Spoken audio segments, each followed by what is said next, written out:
युद्ध का 12वां दिन।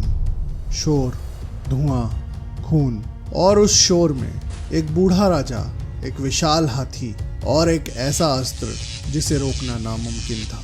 Welcome to the series weapons of Mahabharat. आज हम बात करेंगे वैष्णवास्त्र की। इस कहानी की शुरुआत होती है बहुत पहले, जब भगवान विष्णु ने वराह अवतार लिया था। उन्होंने राक्षस हिरण्याक्ष से धरती माता भूदेवी को बचाया था। उस दिव्य मिलन से एक पुत्र जन्मा, नरकासुर, विष्णु का ही अंश, भूदेवी का पुत्र।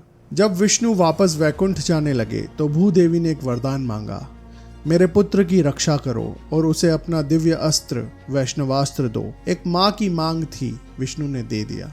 लेकिन नरकासुर बड़ा होकर राक्षस बन गया।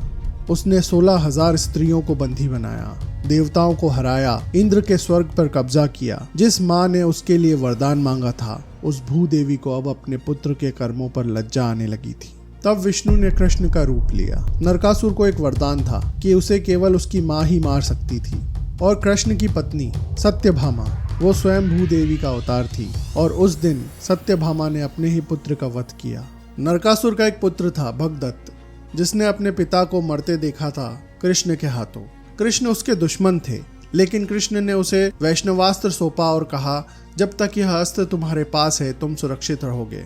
वर्षों बाद कुरुक्षेत्र में भगदत्त बूढ़ा हो चुका था, आंखें झुक आई थी, माथे पर कपड़ा बांधकर लड़ता था। लेकिन अपने हाथी सुप्रतीक के साथ उसने पांडव सेना में तबाही मचा दी। और जब अर्जुन ने उसे घेर लिया, भगदत्त ने अपना अंतिम अस्त्र उठाया, मंत्र पढ़े, वैष्णवास्त्र छोड़ा।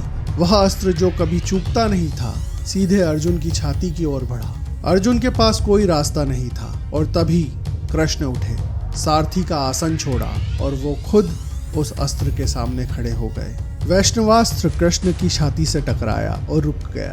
अस्त्र नहीं रहा, वो बन गई वैजंती माला। वही माला जो आज भी कृष्ण के हर चित्र में दिखती है, क्योंकि यह अस्त्र विष्णु ने दिया था और कृष्ण स्वयं विष्णु थे। अस्त्र अपने मूल स्रोत को नष्ट नहीं कर सकता था। सोचिए, यह पूरी कहानी एक चक्र है। भूदेवी ने विष्णु से अपने पुत्र के लिए यह अस्त्र मांगा, विष्णु ने खुद उसी पुत्र को मारा, वही अस्त्र भगदत्त को दिया, और अंत में वही अस्त्र विष्णु के अवतार के गले का हार बन गया।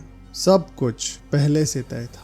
आशा करता हूँ आपको ये कहानी अच्छी लगी होगी। वेपन्स ऑफ महाभारत सीरीज में अगली कहानी जानने के लिए मुझे फॉलो करें।